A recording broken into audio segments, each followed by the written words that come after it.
Salut à toi, débutant en motion graphic et en graphic design, et bienvenue sur la chaîne en cette semaine de la Pâques.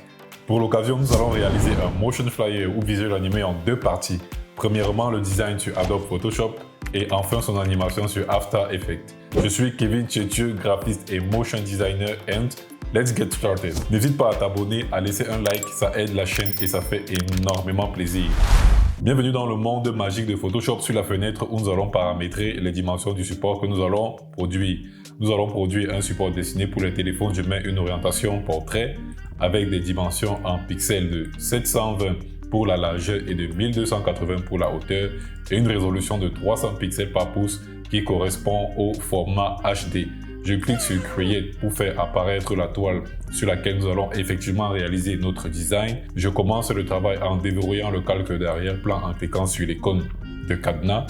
Puis je vais venir faire ici sur View apparaître mes repères en cliquant sur New Guide, Layout.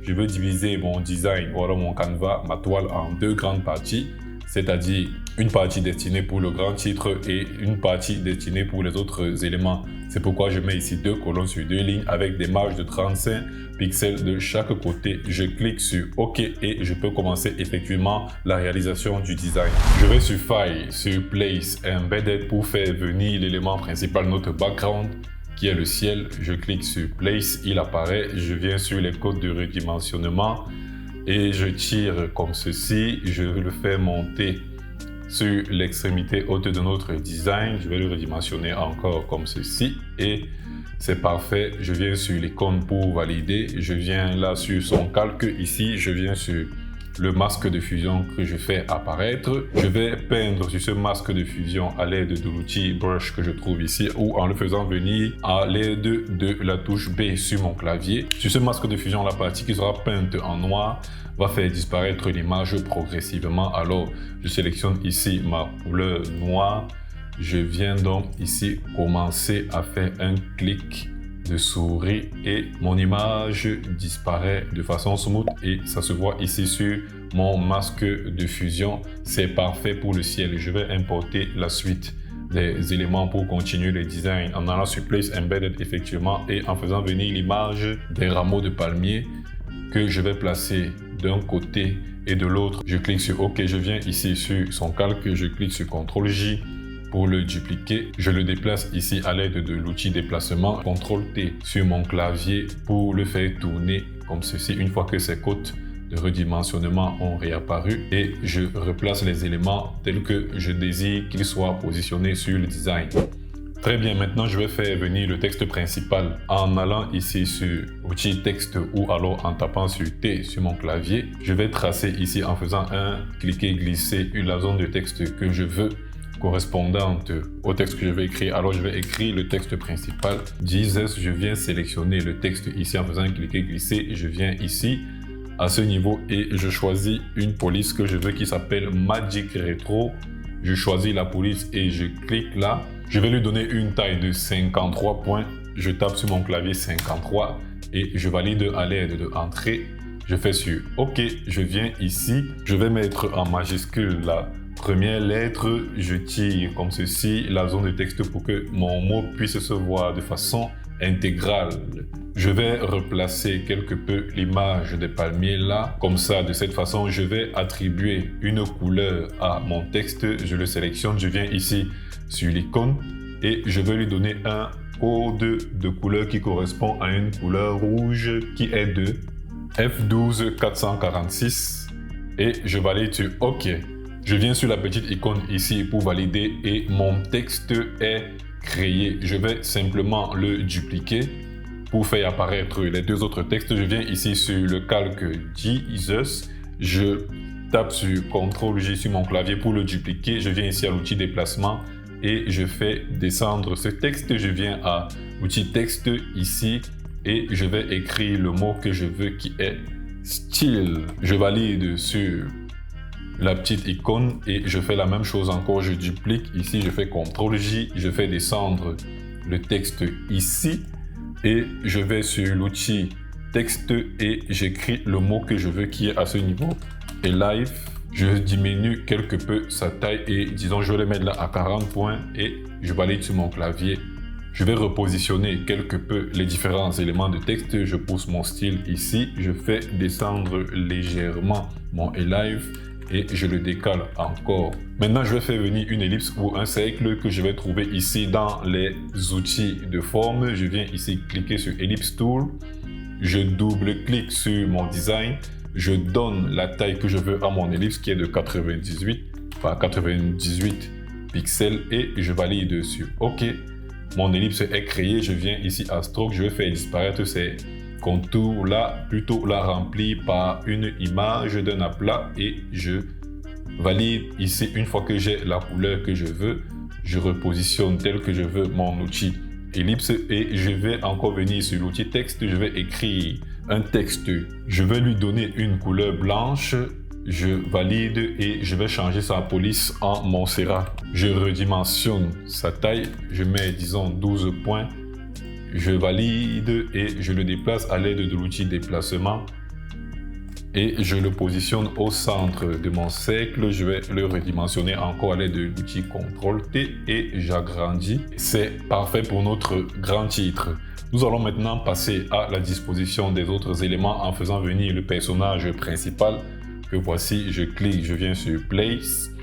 Le personnage apparaît, je le fais descendre ici à ce niveau et je le pousse là vers la gauche. Je clique sur OK. Je vais continuer le design de mon affiche avec les autres éléments en venant ici sur l'outil rectangle. Je double-clique sur le design pour faire apparaître les dimensions du rectangle que je veux qui sont de 150 pixels pour la largeur et de 270 pour la hauteur. Je tape sur OK et mon rectangle apparaît avec une couleur bleue. Je le positionne ici. Je vais venir ici sur son calque, je vais faire CTRL-J pour le dupliquer. Je vais déplacer son alter ego en maintenant sur Shift pour qu'il puisse bouger de façon rectiligne. Je fais encore CTRL-J et je déplace encore son alter ego en maintenant la touche Shift pour qu'il se déplace également de façon rectiligne. Je vais réajuster un peu tout ceci de cette façon et c'est OK. Je vais faire venir un autre rectangle en dessous du deuxième et du troisième, toujours à l'aide de l'outil rectangle que je vais placer comme ceci. Je fais un clic-glisser cette fois-ci pour le dessiner et c'est OK. Je vais lui attribuer la même couleur qu'avec le texte principal. Je vais également venir sur son calque ici. Je tape sur CTRL-J pour le dupliquer et je le déplace de façon rectiligne encore. Je vais faire monter encore quelque peu ces deux rectangles, question de gagner légèrement en espace. Ensuite, je vais donner à ces deux rectangles une couleur. Je clique sur mon rectangle ici en question, je viens sur outil rectangle, je viens encore ici sur Fill pour le remplir d'une couleur, mais cette fois-ci qui sera un dégradé que je trouve ici à l'aide de cette icône. Je viens ici, je sélectionne un dégradé linéaire. Vous voyez comment ça change directement de ce côté. Je viens ici pour inverser le noir et le blanc. Je vais attribuer ici une couleur orange appelée d'un code de couleur qui est F59D03. Je valide sur OK. Je vais faire la même chose pour le rectangle suivant. Je viens, je clique pour le sélectionner. Je viens ici sur l'outil rectangle. Je viens ici sur Fill. Je viens ici sur Dégradé. Je choisis plutôt un dégradé radial. J'inverse pour créer comme un halo de lumière. Je viens ici, je double-clique sur ce petit pot pour modifier la couleur. Et je vais lui donner une couleur verte qui est 4EB913. Parfait. Je vais maintenant faire venir les différents personnages à l'intérieur de mes rectangles en allant les chercher dans mon ordinateur. Je commence par celui-ci et je clique sur Place. Je viens le placer au-dessus du rectangle orange. Je redimensionne quelque peu sa taille. Je vais mieux l'ajuster peut-être une fois qu'il sera dans le rectangle. Je le tire ainsi pour qu'on puisse voir uniquement son visage ou alors principalement. Je viens placer son calque directement au-dessus du calque de rectangle dans lequel je veux le faire apparaître. Je fais clic droit sur le calque de l'image en question. Je viens sur Create Clipping Mask qui signifie créer un masque d'écrêtage et mon personnage entre dans le rectangle. Je vais faire la même chose pour le personnage suivant. Pour le rectangle bleu, c'est exactement le même processus. Une fois que c'est bon, je valide ici sur la petite flèche et je vais lui attribuer un mode de fusion qui est pin light, qui signifie en anglais lumière ponctuelle. Et c'est OK pour mes personnages. Ensuite, je vais leur donner des légendes de titres ou de textes. Je fais le même processus outil texte à l'aide de T sur mon clavier. Je viens, j'écris le mot que je veux, disons ici pasteur. Je vais redimensionner sa taille, disons ici une taille de 8 points. Je valide sur mon clavier, je viens ici outil déplacement et je déplace mon élément.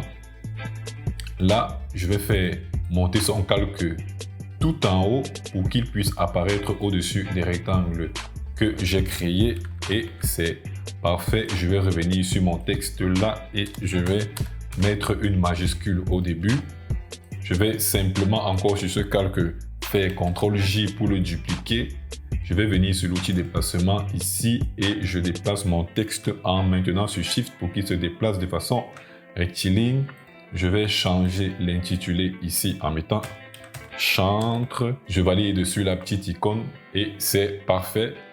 À l'aide de l'outil texte, une fois de plus, je crée une zone de texte et j'écris les noms des principaux personnages. Ici, j'écris Emma Fidèle, là en majuscule. Je viens ici, je corrige la majuscule de début. Je fais mettre sa taille ici en 7 points. Parfait. Et ici, disons, je vais mettre sa taille à 9 points et je vais changer le boldness pour, disons, extra bold. Je valide sur OK. Je change la couleur de mon texte.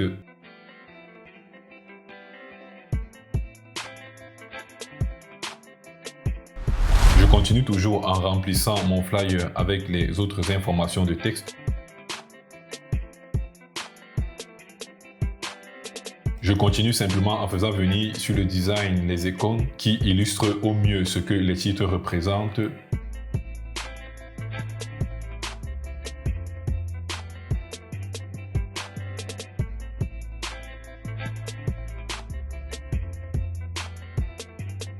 Parfait, à ce niveau, le design de notre flyer est complètement terminé. Il ne reste plus qu'à organiser certains éléments en groupe pour pouvoir simplifier l'animation dans After Effects. Et pour ce faire, je clique sur ce rectangle, je clique sur l'image, je clique sur le texte, je clique sur le rectangle en maintenant la touche Shift. Et une fois que j'ai sélectionné tous les éléments que je veux, je viens ici cliquer sur l'icône de groupe et ce groupe est créé. Je viens là sur l'œil et je l'éteins et je l'allume pour voir si le groupe a été bien créé, il a intégré tous les éléments et c'est parfait de ce côté. Les groupes que nous avons créés vont apparaître dans After Effects comme étant des précompositions et également les images de masque d'écritage, c'est-à-dire l'image que nous avons mise dans un rectangle ou dans une forme va apparaître également comme étant une précomposition sur After Effects. Rendez-vous donc sur After Effects pour l'animation de notre Motion Flyer. Bye!